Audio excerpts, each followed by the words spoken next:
YouTube, how's it going? The Goat House is back. Today in this video, I'll be ranking NFL running back duos for the upcoming 2021 season. We're going from 32 to 1, so of course every team will be ranked. We got a bunch of these types of videos on the channel, more to come. Predictions on the way. Can't wait to do. Every year I do breakout players, offensive side of the ball, defensive side of the ball, X factors for teams. I cannot wait to get in all these videos. So hopefully you join us for all that. Smash the like button, subscribe. Help us reach that 10K goal on Twitter. We can offer more bonus content on Twitter at 10K, some new Twitter features. So help us get there by week 1. And yeah, can't wait for the NFL season. It's actually 2 weeks away from today from the first preseason game. So I'm pumped. If you're looking for links to anything, down in the description comments. But yeah, to the running back duos, something I would like to mention, I come across sometimes, Twitter, duo rankings, whatever it may be, specifically running back duos. And it feels like some people, and it's opinion based for sure, obviously, but some people just rank the top running backs, the best running backs at the top, and what's the point of duos then? So I'm kind of really factoring in the actual duo here. So I'm surprised not too many people do it this way, but that's the way I kind of went at it here. It's kind of weird the Falcons are last because they hired Arthur Smith, who, a lot of running the football, play action pass, and so we would think they would be a little stronger at the running back position. Mike Davis actually looked pretty damn good last year. He fits Arthur Smith's scheme for sure, his system, I should say. Olsen probably their second option here. Just wish they were a little stronger. Mike Davis again, solid last year. Will we get that same thing? The Rams, unfortunate injury to Cam Akers. I was predicting Akers to have a monster year. Akers and Henderson honestly would have been towards the very top. So you see the difference here. It's going to be a battle for the RB2 for the Rams. Fan favorite Jake Funk here, I think, has a shot to earn that spot because the couple other guys they have didn't really get any action. They only had a couple snaps during the whole year. But they had Cam Akers, Darrell Henderson, and Malcolm Brown even as well. Speaking of Malcolm Brown, he's now with the Dolphins. Himself and Myles Gaskin could be the group there. I think they were looking to add another running back. If Aaron Jones hit free agency, that they were going to go for him. We know they were in on Najee Harris. But I prefer not spending the first-round pick there, so not saying that's a bad thing that would end up happening. I would actually look out for Jared Dokes. I actually liked him out of Cincinnati. That could be that sneaky guy. Maybe it's a long shot for anybody, but maybe that James Robinson for this year, that undrafted guy, or they got him late actually in the draft, but that range, I should say. So I would watch out for him, but likely to be Gaskin and Malcolm Brown here. They come in at 30. They definitely need a stronger number one. Jets have Tevin Coleman, familiar with that Niners scheme, which that's that coaching staff they brought over. And Michael Carter, I really liked out of North Carolina. He's not an every down back, but he's extremely quick, shifty. The open field, the vision after the hole, the vision at the point of the hole is pretty solid, but once he's at that next level, he knows exactly where to go. His lateral movement's ridiculous. Did I mention he catches the ball out of the backfield, can run routes? So I do like Michael Carter a lot. So a bright future with him. They also have P. Ryan as well, so another guy to look out for. The Cardinals, Chase Edmonds and James Conner. Chase Edmonds looked pretty solid when he was given the opportunity last year, but he was just an RB2. James Conner, doesn't look the same after some injuries, but also with the era changing, the style of running changing, just kind of more of a physical back. It feels like they kind of got two premium number twos here, but they're solid. So we'll see what they do. Maybe it's people were complaining they were using Drake too much and not giving Edmonds the ball enough. So maybe it's kind of a blessing in disguise here. I'm not saying that's my prediction or that's how it'll be, just maybe. Bengals, Joe Mixon and Samaje Perine. Perine looked solid last year. Mixon is, does carry this group a little bit. Need more out of Mixon. Obviously needs to stay healthy. Offensive line needs to do better. I'd watch out for Chris Evans as well. I liked him a lot out of Michigan. Was a big fan of his game. I was actually comparing kind of the traits, style to Gio Bernard, actually, who the Bengals, moved on from. So I'd watch out for Evans, the rookie from Michigan as well. Bills next. Another situation where it's two solid backs, but at least two premium number twos. It's tough to say that because they can be legit number ones here. They got to be better, though. They got to be better. I know Moss was only a rookie last year. I like both these backs. I like the idea of these backs. If you've been with me for a while here, you know my biggest pet peeve, the thing that drives me nuts most in football, is when running backs, especially talented running backs, kind of hesitate in the backfield, do not hit that hole. And that's kind of a problem here with these Bills guys. Still young, and they still can figure that out this year. I'm hoping they do, because they could be extremely good. But yeah, Singletary has that quickness, that burst, that power, lateral movement. Moss, the same thing, kind of a almost like running into a stone wall, but he has those moves. So you see that spin move, the lateral movement from him as well, the quick feet.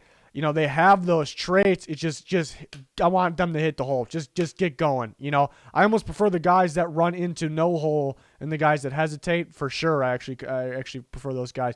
These guys have it in them to do that. So I want them to step up this year because they can be special. They did add Matt Breida, so that's another option as well to fall back on if needed. Edwards-Helaire and Darrell Williams. They also have Jerick McKinnon.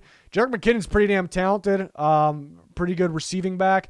Just has the injury concern. They do like Darrell Williams, pretty sneaky good. Edwards-Helaire carries this group a little bit. I think he'll have a monster year with the upgrade of the offensive line, and he's in his second year. But they come in at 25. And for the record, I think all these are good. I don't think anyone's bad, really. I wish teams were better, obviously, like I stated. Next group of teams. Steelers next, Najee Harris and Benny Snell Jr. Benny Snell's another one of those guys. Powerful. I wish he hits the hole a little better. Kind of runs into contact. I almost am hoping for Najee Harris and Anthony McFarland Jr. because I think they complement each other a little better. McFarland has a lot of upside in terms of catching the ball and his home run hitting ability there with his quickness and his speed, and he just blasts at the hole at full speed there. Najee's going to be good. I do worry about the offensive line a little bit, but they did get some run blockers in there, so we'll see there. 23 is going to be the Eagles, Miles Sanders. They got a long list of guys, actually. I know they use Kerryon Johnson quite a bit because of his pass protection abilities. He's actually pretty good in terms of his pass protection. And you may say, why would the Lions get rid of him? Lions actually had Jamal Williams, who is a very good pass protecting running back as well. I think he runs a little better than Kerryon Johnson too, so that would be why. But Sanders and Kerryon Johnson, but again, Kenneth Gainwell liked a lot of Memphis. Those Memphis guys are good, but they could use him as a receiver. The Memphis guys are always hybrid guys, and I actually was moving Gibson to receiver, from receiver to running back pre-draft process. Gainwell, I listed him as a running back, but I wouldn't be shocked if he was used as a receiver. Because he's pretty good with his routes. He's pretty good tracking the ball, especially down the sideline. A lot of back shoulders to him, which is very rare for those running back type players. So we'll see what happens with him. Boston Scott's been solid. They got a couple options there. 49ers will run the ball pretty damn effectively, even when they don't have the huge names. Mostert kind of made a pretty big name for himself. I mean, the combination of speed and power or physicality in his running is pretty rare. Especially in today's era, but health is kind of the concern there. They drafted Trey Sermon pretty high. I think he kind of a little more fits the Trey Lance style running. Different schemes, power runners are going to fit together there. So that makes sense. How much will we see? That's a tough one on how much we will see him. It's where the rare instance where the running back kind of depends on the quarterback maybe, because Sermon, guys like that, Elijah Mitchell, sneaky. They kind of fit the same style schemes there is where you would design runs for Trey Lance, kind of throw defenses off. Is Lance going to keep the ball? They're going to, run it straight up the gut with these guys. So we could see more Wilson possibly as RB2 right away if Garoppolo's still in there. So it's going to be interesting to see what the 49ers do there. Jags next. A lot of talk about Travis Etienne being more of a slot receiver. He's definitely a better running back, in my opinion, than receiver, or I guess that's a assumption, because we haven't really seen him at receiver, but he was a pretty damn good back catching the ball as a home run hitter on the slip screen a lot at Clemson. But it feels like James Robinson and Carlos Hyde could be the guys for them. A lot of power in that running duo there. So pretty solid. Chargers next. Austin Eckler, Josh Kelly. They got a couple different options here. Jackson needs to stay healthy. In Roundtree is interesting. I love his physicality and his running. He bursts through the hole.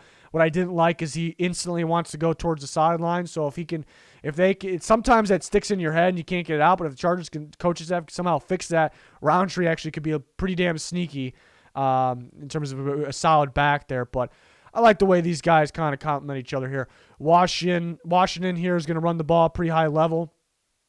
Love me some Antonio Gibson. You guys know that.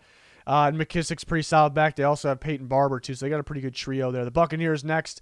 Ronald Jones, Leonard Fournette. Don't forget they got Bernard as well. But, yeah, these guys really picked it up in crunch time. Ronald Jones had some pretty exciting moments last year. He was doing some damage. Then Fournette was doing some damage in the playoffs. So, solid duo there. Chris Carson, Rashad Penny has the ability to be a lot better in this. Health is the concern, mainly with Penny, but Carson has had those injuries too. I like Carson's game. I think he's been an underrated back for some time. Penny's got to stay healthy because he could be solid there, but they come in at 17 for now. Next up, 16. The Texans are pretty solid at something here. Running back duo, maybe trio, because they have Mark Ingram as well. I'm viewing David Johnson and Phillip Lindsay as the main guys there. Tough to tell who will be the actual, at the end of the year, the number one back there, but they got a good group of guys. I really think they're going to split too. They're going for somewhat of a rebuild. They got a bunch of these talented guys in there to hope that some team next year kind of signs them and they get a good compensatory pick. So they're going to give these guys as many reps as they can. It's a good opportunity to do that as well. 15, the Patriots, Damian Harris and Sony Michel. You guys, if you're with us in the draft process, you probably know it was tough for me to leave Ramondre Stevenson out because I'm a huge fan of him. So he could actually sneak in there. It wouldn't shock me. I know Patriots fans and myself, everybody is hyped about Damian Harris. Look really good, and he's going to be their best back. That's my prediction. That's just what it is. But it wouldn't shock me if Ramondre Stevenson ended up being their best back or Sony Michel ended up being their best back. So pretty good situation there. Sony Michel was looking absolutely legit the Super Bowl year, so it's definitely somehow declined during that time frame for some reason. So let's see if we can get back on track. Panthers definitely being carried by Christian McCaffrey, one of the best backs in football.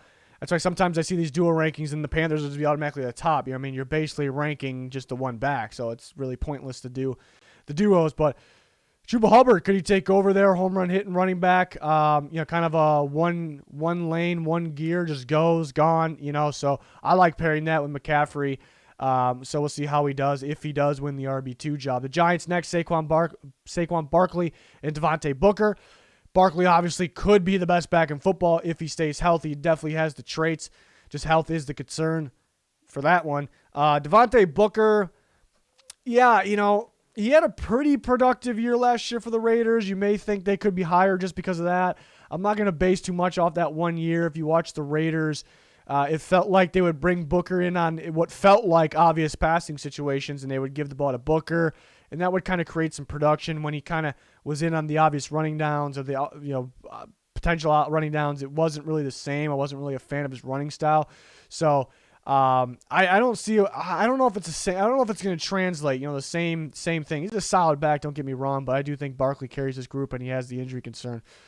Next, Bears are next. Bears actually have a trio. Tough leaving Damian Williams out because he's a solid running back. Solid running back, catches the ball in the backfield like Tariq Cohen. Pretty much the same thing there. Williams was a big factor winning the Super Bowl for the Chiefs a couple years ago. But I'm going to go Montgomery and Cohen. The Bears missed Cohen last year. Montgomery really took off. One of those rare power backs that works in today's era. So I really liked where he took his game. And they changed kind of a little bit of the blocking schemes last year to be able to run the ball more effectively, and that helped a guy like Montgomery. So my point is, I think they'll continue to do that. Previously I thought they were drawing up almost some counters for Tariq Cohen. I thought he was pretty damn effective on those. So we'll see if they go back to that. But again, they have Damian Williams, and they drafted Khalil Herbert as well. So they got a pretty good group there. I like this Lions group. I don't know if anybody else is going to rank them as high as maybe they will as I did here, but. DeAndre Swift was really taking off last year. He's going to be a good back. Underrated catching the ball out of the backfield. And Jamal Williams. I've always been a Jamal Williams fan. Fantastic blocking and pass protection, but he can run the ball too, and extremely underrated catching the ball as well, because you view him as more of a power back that can protect the quarterback if needed. So I actually really like this duo. These are two running back ones to me, and that's why I have them higher than maybe some will. I'm not ranking just one back for every team. We already did that video. I think they got two RB1s, so I really like what the Lions got here. Packers next, Aaron Jones, one of the better backs in football, getting better. Feels like every step of the way, a reason why they decided to spend that money on that running back. A.J. Dillon looked pretty good in the small sample size we had last year. I wasn't a huge A.J. Dillon guy. I still need to see more from him. I thought it was more of a Jamal Williams guy as their RB2, but A.J. Dillon was impressive last year, and that'll be a solid duo. The Ravens, run first team, dominant running team. J.K. Dobbins was looking real good at the end of last year, getting better, and Gus Edwards was pretty damn effective for them last year as well. So that's a strong duo for that strong running game there, the Baltimore Ravens. Next, I got the Titans at 8. Another one of those where some people might put them higher because they got the king on their team. They got Derrick Henry, one of the best backs in football, maybe the best, and maybe one of the better ones of all time too. Darrington Evans will step up this year. A speed, you kind of a one cut and go speed back, upside catching the ball to the backfield, maybe downfield. So I think he'll improve. But yeah, Derrick, it's not really a crazy duo. Derrick Henry is carrying this group a little bit here. Raiders got themselves a duo now is a little surprising. Maybe they're spending a little too much money on with Drake to some people, but at the end of the day, they got a strong duo. They got Jacobs and Drake, and we saw they wanted to use Booker a lot last year, and now you get a better back there in Drake, definitely a better back, and now you can kind of do what you want to do there with John Gruden and the Raiders there. I think Jacobs will step up. I thought he could have played a little better. He's good last year. I thought he could have played a little better. I think he'll step up. And Drake will be, less responsibilities, but more of a running team than the Cardinals, obviously. So it should help him a bit. Cowboys next. Ezekiel Elliott should step up this year. We're gonna learn if the fumbles were fluky or if that is the new Zeke Elliott. We will see. But I think he'll have a better year. Tony Pollard looked better than Zeke last year, not stats-wise, obviously, but that's because of the amount of reps they got. But he actually looked better. Remember, this guy was a receiver at Memphis turned running back, so he's got upside. He's a home run hitting guy. Speed and physicality combinations is legit. He can be a number one back. Got the Colts next. Tough not putting Nyheim Hines in here because I love me some Nyheim Hines. Kind of could be a receiver in a way as well. There was times last year where Marlon Mack was out, but there was times where, Taylor really wasn't feeling it in a certain game or certain moment, and it was like, all right, feed Hines, and Hines was kind of going off, So if this was ranking the entire units, the Colts could be 1 or 2 because you factor in Hines, of course. But Jonathan Taylor had a monster productive year. I think really fits that that system and that Colts offensive line, home run hitting guy. And Marlon Mack was a fantastic back when he was healthy. I loved Marlon Mack. Sees the hole, hits the hole, can break some tackles, make people miss after. Was a fan of him out of South Florida. Still a fan. Just hopefully he's good to go after the injury. These are 2 RB1s in my opinion. And again, they have Hines, which really wasn't factored in because it is duos. But again, if it's units, they would be higher, and they're already at number 5 here.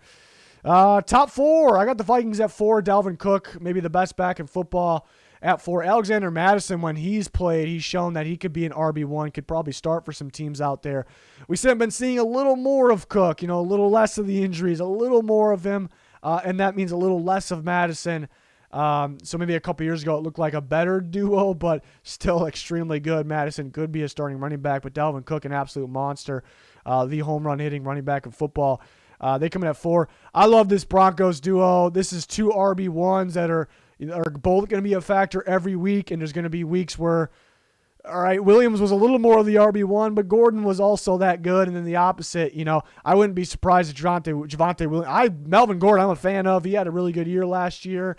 I think he fits the Broncos, but I wouldn't be surprised if Javonte Williams was the best back on the team when it's all said and done this year. You guys know I'm a huge Javonte Williams guy. It's going to be a damn good NFL running back, but Gordon's a damn good NFL running back. So, and they're trying to run the crap out of the ball. They're going to run the ball to open up the pass, to simplify things for Locke. I think they're going to do something similar than what the Browns did. They pounded the football, and they hit you with that dagger, that play action rollout bootleg, and they're going to do the same thing with Locke. And you need the weapons to make that wild play, that dagger play downfield, and the Broncos have that in the passing game. Besides the point, though, well, not really, because I think they're gearing up to do that. It starts here and with the offensive line. You got some nasty run blockers in there now.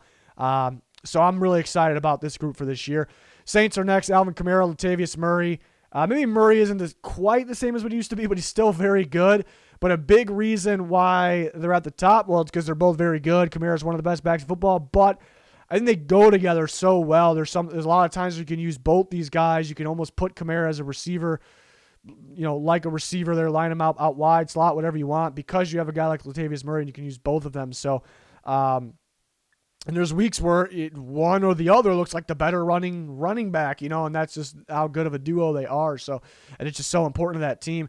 So I got them at number 2. Number 1 is very clear-cut, obvious. It's going to be Nick Chubb and Kareem Hunt, 2 RB1s, 2 top-tier running backs. If Kareem Hunt was the RB, getting the actual RB1 in this scenario, he would be ranked where Nick Chubb is. These are just 2 top-tier backs.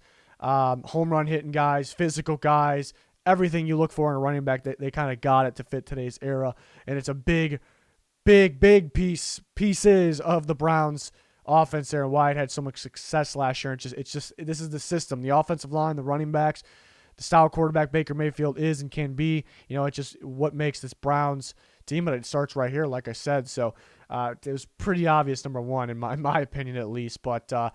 Yeah, excited to watch these groups to see it. There's always going to be those random guys. James Robinson last year, we'll see. Yeah, I'm just getting really excited about this upcoming season. So hopefully you can join us for all the content that we got throughout the rest of the offseason, but of course in season as well. Smash that like button, subscribe. Make sure you follow that Twitter. Extremely important. Link down below for that. It's going to do it for this one. No. Thanks for watching. Goodbye.